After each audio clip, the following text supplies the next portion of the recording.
Homeless boy warns a millionaire in a cafe. Your son is stealing from you. The late afternoon sun cast long shadows across the canyon-like streets of Manhattan's financial district. Inside Café Grisette, a haven of hushed tones, dark wood, and the rich aroma of coffee just off Wall Street, Nathan Brooks eased into his regular corner booth. At 64, Nathan was the architect and driving force behind Brooks Finance, a boutique investment firm known for its shrewd strategies and unwavering integrity, or so he'd always believed. He'd built it from the ground up over 40 years, a testament to his sharp mind and relentless work ethic. He loosened his tie, the knot suddenly feeling tight. Lately, that feeling extended beyond his neckwear. There was a low hum of anxiety beneath the surface, something related to the quarterly reports his CFO, Sarah Chun, had flagged a few weeks ago. Minor discrepancies, she'd called them, amounts that seemed to evaporate between departments' millions, vanishing into complex reconciliation trails. His son, James, recently promoted to deputy CEO at the age of 25, had breezily dismissed them as integration hiccups from a new accounting software rollout. Growing pains, Dad, James had said with his characteristic confidence. Sarah's just being overly cautious. Nathan had wanted to believe him. James was bright, ambitious, groomed since childhood to eventually take the reins. Since Nathan's wife, Martha, had passed away from cancer 5 years prior, James was all the family Nathan had left. He'd poured his hopes, his legacy, into his son. Yet the discrepancies nagged at him, along with a subtle shift he'd noticed in James himself, a new arrogance layered over the obedience, a slight evasiveness in his eyes when discussing certain accounts, extravagant spending that seemed out of sync even with his generous new salary. Nathan pushed the thoughts away, ordering his usual double espresso, blaming his unease on fatigue. He was stirring the dark liquid when a small commotion near the cafe's entrance snagged his attention. Antoine, the unflappable maitre d', was firmly but politely blocking a boy from entering. The boy couldn't have been more than 14, small for his age, dressed in clothes that were not just worn, but dirty and ill-fitting, a thin, grimy hoodie pulled up against the city's perpetual breeze, torn jeans, sneakers barely holding together. He looked scared but strangely determined, trying to peer past Antoine into the cafe. "I'm sorry, son. You can't come in here dressed like that," Antoine was saying quietly. "Perhaps I can get you something to go." "No, I need to talk to him," the boy insisted, his voice thin but urgent, craning his neck, his eyes scanning the room until they locked onto Nathan's. Recognition flared in the boy's gaze. He tried to push past Antoine. "Mr. Brooks, please." Nathan frowned, annoyed by the disturbance. Street kids trying to panhandle or cause trouble weren't uncommon, even here. He was about to signal Antoine to handle it more forcefully when he saw the look in the boy's eyes. It wasn't the usual plea for cash. It was raw, unadulterated fear, mixed with an almost desperate intensity. Curiosity piqued despite himself. Nathan gave Antoine a subtle nod. Antoine stepped aside, looking perplexed but obedient. The boy darted forward, weaving between tables, oblivious to the disapproving stares of other patrons, stopping breathlessly beside Nathan's booth. "Mr. Brooks," he whispered urgently, leaning close, smelling of rain and city grime. "You gotta listen. Your son the one who comes here, sometimes James." Nathan stiffened. "What about my son?" His voice was cold, wary. "He's stealing from you." The boy rushed on, his words tumbling out in a torrent. "I heard him.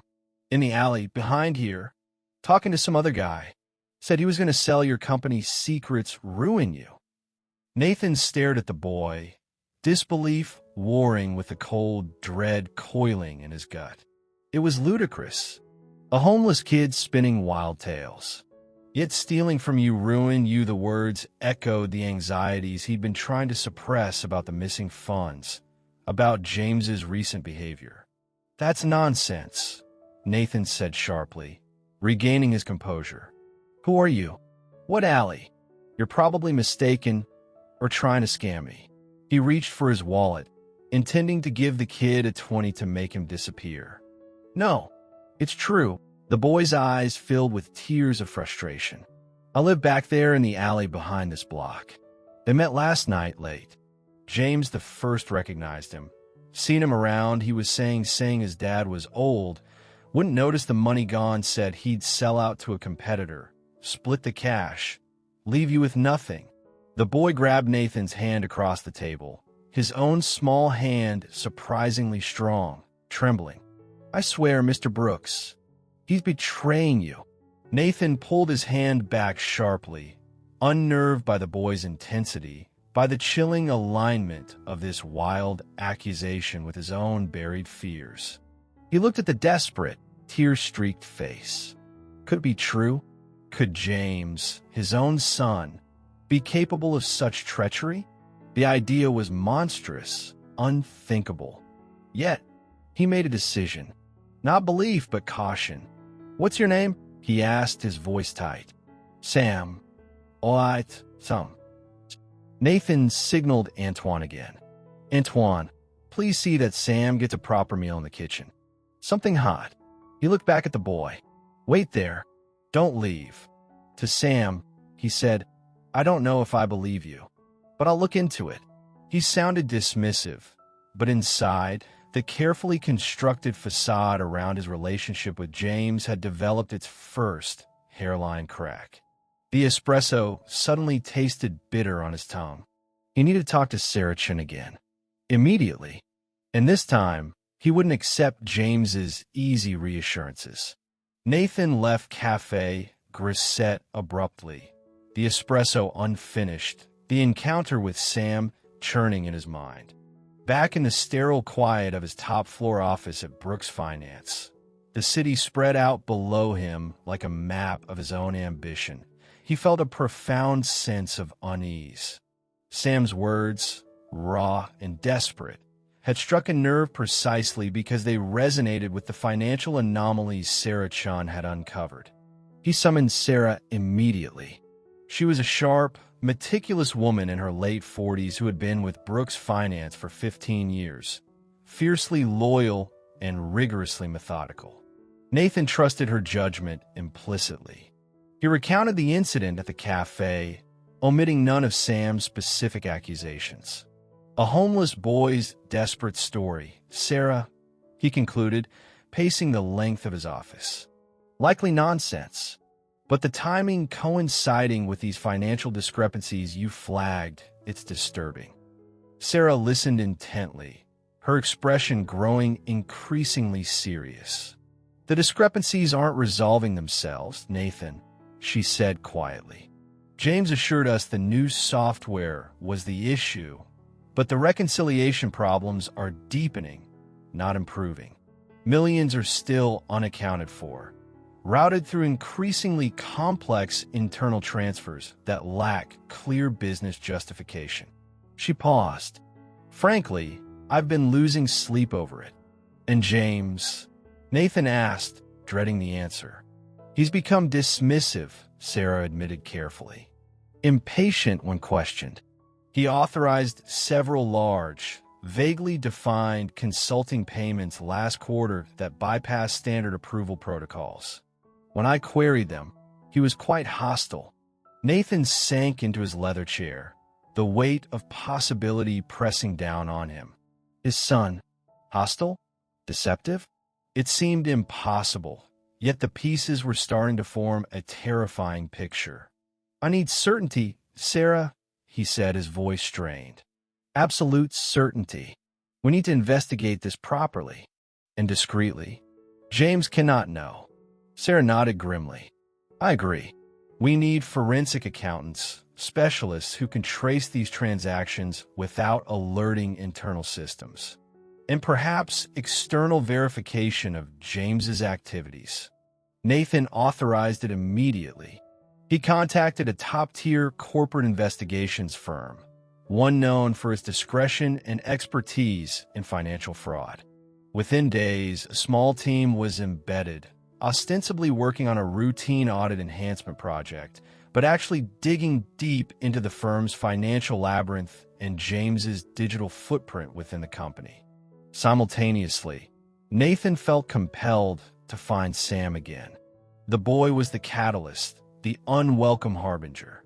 He sent his head of security, Peterson, a former NYPD detective with discreet resources, to locate the boy living in the alleys behind Café Grisette. Peterson found Sam easily enough, huddled in his usual spot, a relatively sheltered alcove behind a dumpster, lined with scavenged cardboard. Approaching cautiously, Peterson offered Sam food-hot soup, sandwiches, and a voucher for a nearby youth shelter, explaining it was from Mr. Brooks. Sam accepted the food warily, but eyed the voucher with suspicion. "You believe me?" Sam asked Peterson. "He's looking into things," Peterson replied, non-committally. "He wanted me to ask, what else did you hear? Any names? Dates? Specific words?" Sam, sensing a flicker of belief, recounted the conversation again, adding details he hadn't in his initial panic. He described the other man with James' taller, slick-back hair, expensive suit but looked slippery. He remembered James mentioning selling the Argonne algorithm and laughing about how their main competitor, Starkweather, would pay a fortune for it. He confirmed the meeting was 2 nights before he spoke to Nathan. He didn't have a recording. He just overheard it clearly as they spoke loudly, carelessly, near his hiding spot, assuming no one of consequence would be listening in the dead of night. Peterson relayed this information back to Nathan. The mention of the Argonne algorithm, a proprietary trading program, that was the jewel in Brooks Finance's crown, sent a chill down Nathan's spine. Starkweather Investments was their fiercest rival. If James was conspiring to sell their most valuable intellectual property, it wasn't just theft. It was catastrophic betrayal. Nathan instructed Peterson to keep an eye on Sam from a distance, ensure he had access to food and wasn't harassed, but not to interfere further unless the boy was in immediate danger. He felt a strange, unwilling sense of responsibility for the boy who had dropped this bomb into his life. The days turned into a week, then 2. Nathan went through the motions: meetings, client calls, market analysis, but his focus was entirely on the discreet investigation unfolding beneath the surface of his firm. The forensic accountants worked diligently, unraveling tangled threads of coded transactions. The corporate investigators monitored James's company communications, installed discreet surveillance outside the office, and began cross-referencing names and locations. Nathan found himself watching James during management meetings, searching his son's face for signs of guilt or deception. He saw the confidence, the ambition, but now it seemed brittle, masking something else.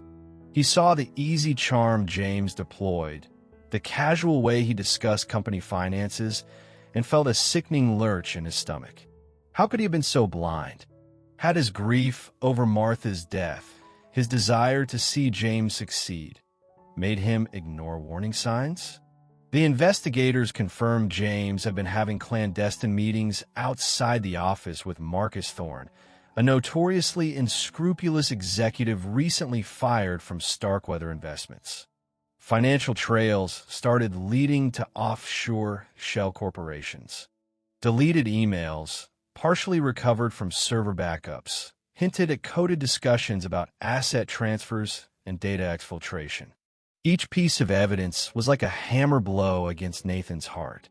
The picture was becoming devastatingly clear. Sam hadn't been spinning tales. He'd been telling the horrifying truth. The investigation wasn't over, but Nathan knew, with a certainty that felt like ice in his veins, that his son was actively orchestrating the downfall of everything Nathan had built and potentially Nathan himself.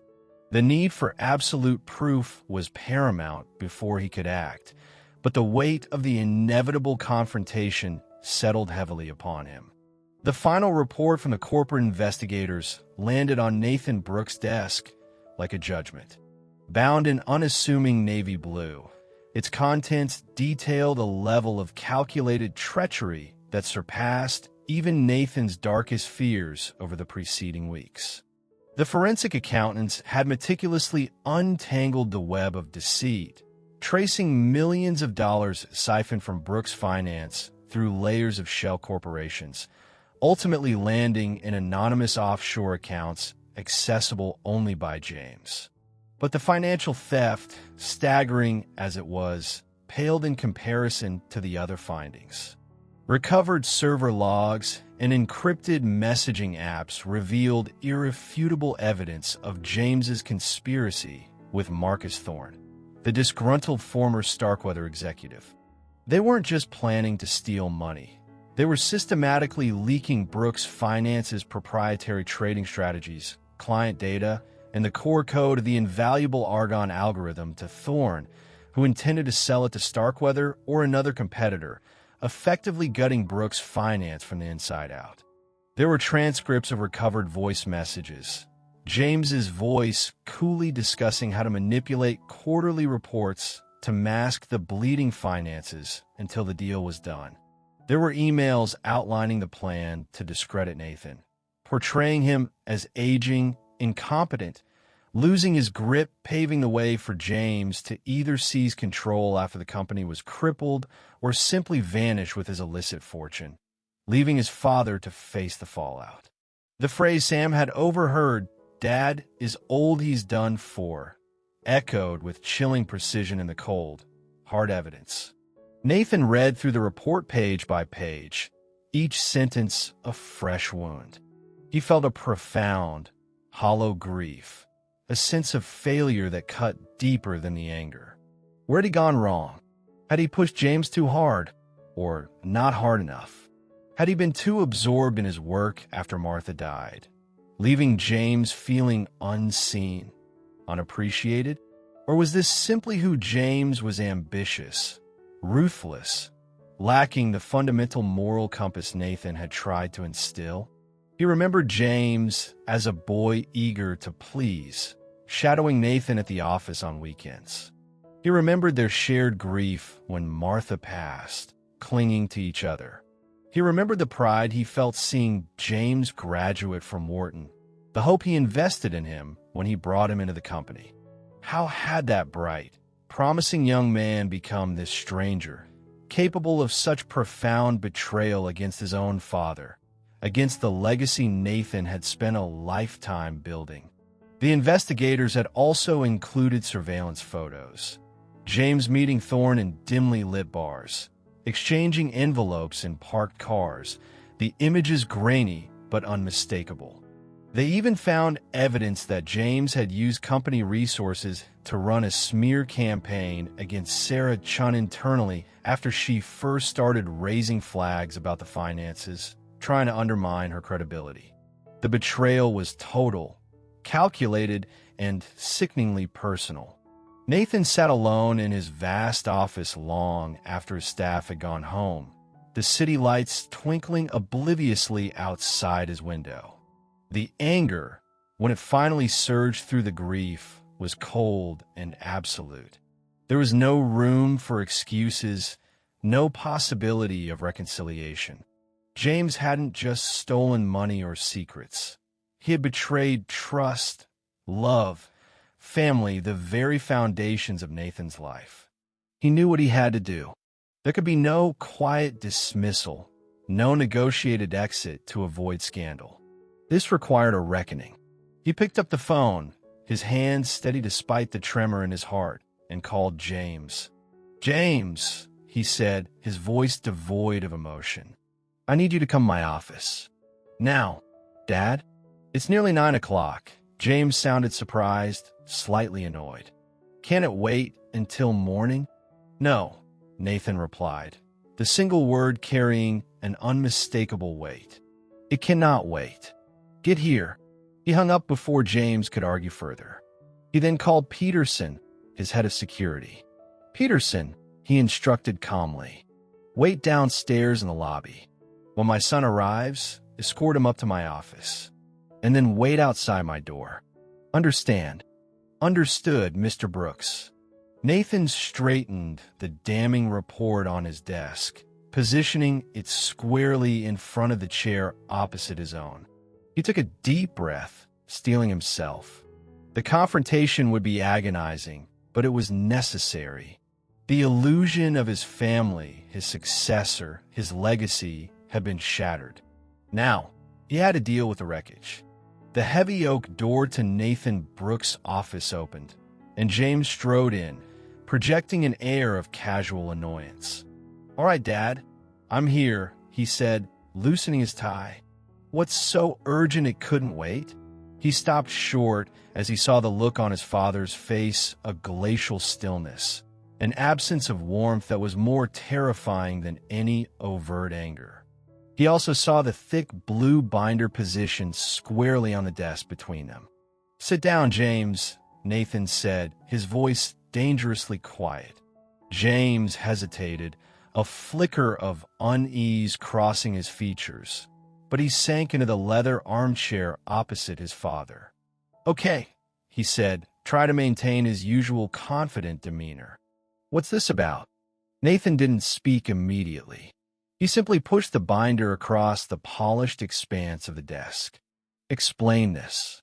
James frowned, opened the cover, and began to read. His eyes scanned the first page, a summary of the forensic accounting findings, detailing the embezzled millions, the shell corporations. His face paled slightly, but he quickly composed himself, letting out a short, dismissive laugh. "Dad, this is ridiculous. It's that new accounting software I told you. Sarah Chun is blowing things out of proportion, probably trying to cover her own mistakes." Nathan remained silent, his gaze unwavering, letting James dig his own grave. James flipped through more pages, his facade starting to crumble as he encountered copies of emails, transaction logs linked directly to him, surveillance photos of his meetings with Marcus Thorne. His breathing grew shallow. This is taken out of context. Thorne was just offering some market intel, trying to get back in the game. Was selling him the Argonne algorithm market intel, James? Nathan interrupted, his voice still low but laced with steel. Was conspiring to leak our entire client database, getting back in the game. James's head snapped up, his eyes wide with panic. How did I find out?" Nathan leaned forward slightly. "Does it matter? The evidence is irrefutable. The money transfers, the communications, the systematic betrayal of this company of me." James stared at the evidence, then back at his father, cornered. The arrogance resurfaced, twisted now into bitterness.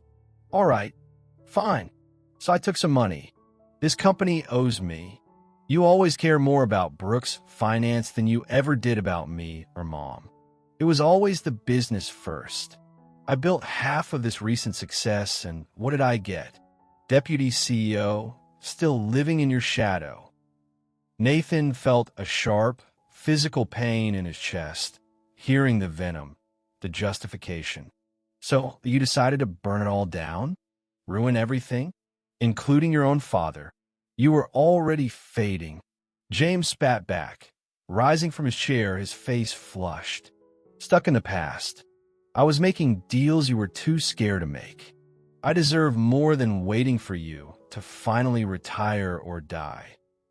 The raw cruelty of the words, the utter lack of remorse, snapped something within Nathan.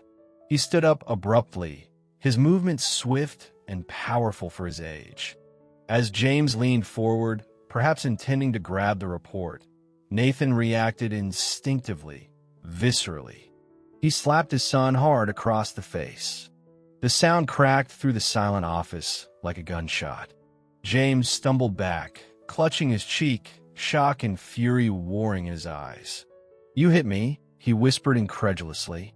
"Get out," Nathan said, his voice trembling now, not with weakness, but with rage and profound sorrow. "Get out of my company. Get out of my life." He pointed towards the door. "Peterson is outside. He will escort you from the building. Your access codes are revoked. Your accounts are frozen. Security has already cleared your personal effects from your office. You are done here." James stared at his father, seeing not the aging man he thought he could manipulate, but the formidable force who had built an empire and would defend it, even against his own blood. The fight drained out of him, replaced by humiliation and fear. Without another word, he turned and walked stiffly out of the office, the heavy door closing behind him with a quiet finality. Nathan stood alone in the center of the vast room, the silence deafening. His hand throbbed. His heart felt like shattered glass. He sank back into his chair, the adrenaline draining away, leaving him utterly spent, hollowed out by the magnitude of the betrayal and the violence of the severing. Later that night, after the initial shock had subsided into a dull ache, Nathan found himself thinking about Sam, the homeless boy who had tried to warn him, whose words had seemed so outlandish, yet proved so devastatingly true. He felt a strange need to connect with the catalyst, the innocent messenger in this family tragedy. He called Peterson. "Find the boy, Sam," he instructed, his voice weary. "Bring him somewhere warm, safe. A youth center intake, perhaps. I need to talk to him." Peterson found Sam in his usual alley spot. He explained Mr. Brooks wanted to see him, ensure he was okay. Wary but intrigued, Sam agreed. Peterson took him to a nearby 24-hour community youth center that had a relationship with Brooks Finance's charitable foundation. Nathan met them there in a small private meeting room. Sam looked cleaner than before, having perhaps used the voucher Peterson gave him for a meal and maybe access to shelter facilities, but he still looked small and vulnerable under the fluorescent lights. "Sam," Nathan began, his voice softer now, weary. "What you told me, it was true. All of it." Sam just nodded, watching Nathan's face. "Why?" Nathan asked, the question hanging in the air. "Why did you warn me? It was risky for you. Why get involved?" Sam looked down at his worn sneakers. "Saw you sometimes," he mumbled. "At the cafe. You always tipped the waitress good. Once saw you give your leftovers to an old guy sleeping rough near there." And he hesitated. "My mom, she used to work hard, had a little cleaning business. Her partner cheated her, took everything. We lost our apartment. She got sick, real sick." His voice cracked. "He ruined her. Didn't want to see someone else get ruined like that, especially by their own family." Nathan listened, the boy's simple explanation cutting through his own pain. This child, who had nothing, had acted out of a sense of innate fairness, an empathy born from his own loss. Nathan felt a wave of gratitude, mixed with gratitude for the warning, shame that it took a homeless child to see the danger he himself had been blind to. He reached out, resting a hand gently on Sam's shoulder. "You have more integrity, Sam," Nathan said, his voice thick with emotion, "than the son I raised for 25 years. You didn't just save my company tonight. You might have saved me." Tears welled in Nathan's eyes, tears not just of grief for James, but of a strange, fragile hope sparked by the boy sitting opposite him. The immediate aftermath of the confrontation with James was brutal. Nathan had to navigate the complex legal and business fallout, clawing back embezzled funds, repairing damage with clients and regulators, rebuilding trust within his own company, and dealing with the quiet scandal that inevitably rippled through the tight-knit financial community. But amidst the wreckage, his interaction with Sam had planted a seed. Helping the boy felt like the only constructive action he could take, a way to counterbalance the destructive betrayal he'd experienced. Nathan didn't offer empty promises or grand gestures. He started with practicalities, working through established channels, utilizing the resources of his foundation, and liaising with experienced social workers.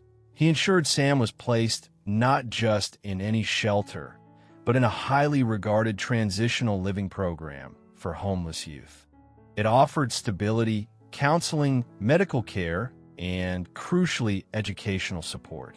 He visited Sam regularly, initially just checking in, making sure the placement was working, that Sam felt safe.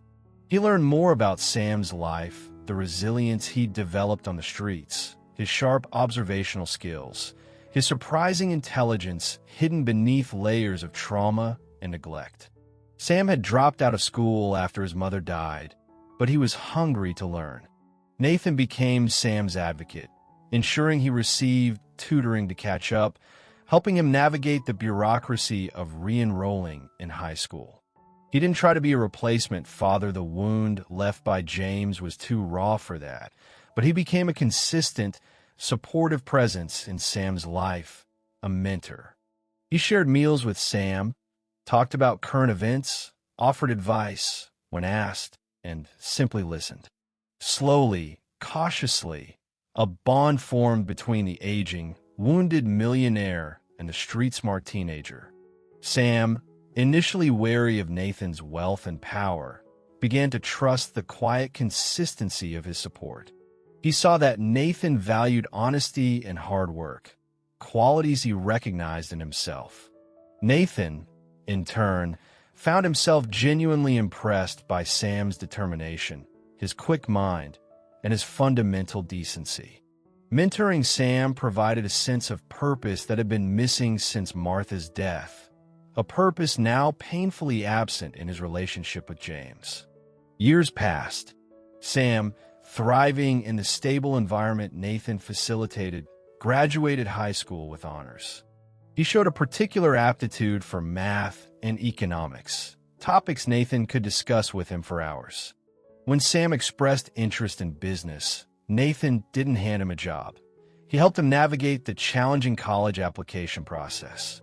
Sam, with his compelling story, excellent grades, and Nathan's quiet recommendation, earned a scholarship to NYU's Stern School of Business, which Nathan supplemented by setting up an educational trust to cover all expenses. During Sam's college years, Nathan formalized their relationship. After careful consideration and conversations with Sam and social workers, Nathan pursued and was granted legal guardianship, providing Sam with a legal safety net and solidifying Nathan's commitment. The idea of adoption was sometimes tentatively discussed, but they agreed guardianship felt right for the time being, respecting Sam's history while acknowledging their deep bond. Sam excelled at NYU. He wasn't just book smart.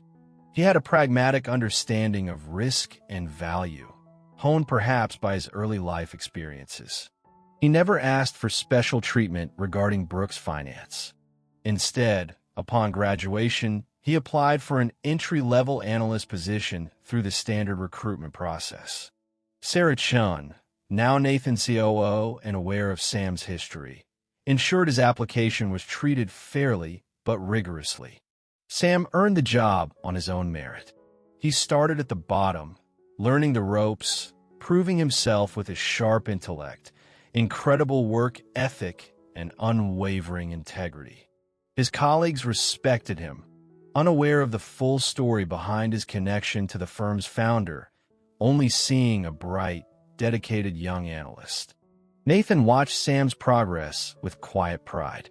He never positioned Sam as his heir. The concept of succession now felt fraught. Brooks' finance would likely be managed by a professional team or board after Nathan eventually retired.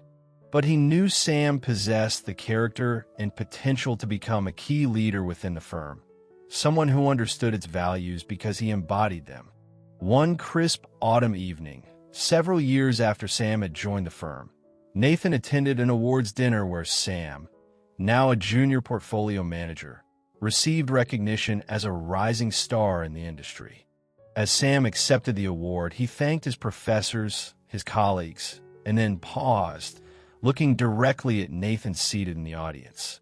"And I want to thank someone who gave me a chance when no one else would," Sam said, his voice clear and steady. "Someone who taught me that integrity is the only currency that truly matters in business and in life." "Thank you, Nathan." Nathan met Sam's gaze, a lifetime of pain, healing, and unexpected connection passing between them in that brief moment. The ghost of James's betrayal still lingered, a scar that would never fully fade. But watching Sam, seeing the decent, capable young man he had become, Nathan felt a profound sense of peace. He hadn't just been saved by Sam that day in the cafe. He had been given a second chance to invest in something truly valuable, not stocks or bonds, but human potential, loyalty, and the quiet redemption found in an unlikely family forged from the ashes of betrayal.